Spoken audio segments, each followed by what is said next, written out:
एक समय की बात है, जंगल के पास एक लकड़हारा रहता था। वो जंगल में लकड़ी इकट्ठा करता था और उन्हें पास के बाजार में बेचता था कुछ पैसों के लिए।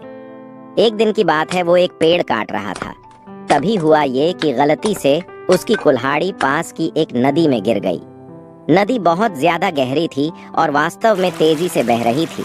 उसने बहुत प्रयत्न किया अपने कुल्हाड़ी को खोजने की, लेकिन उसे वो वहां नहीं मिली। अब उसे लगा कि उसने कुल्हाड़ी खो दी है। वहीं दुखी होकर वो नदी के किनारे बैठकर रोने लगा।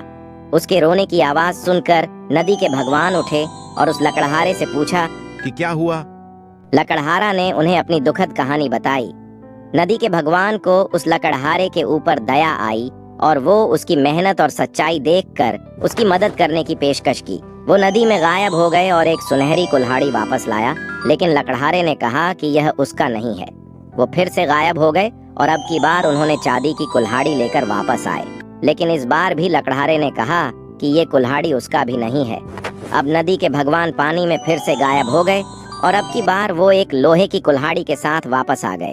लकड़ी का कुल्हाड़ी देखकर लकड़हारा मुस्कुराया और कहा कि यह उसकी कुल्हाड़ी है।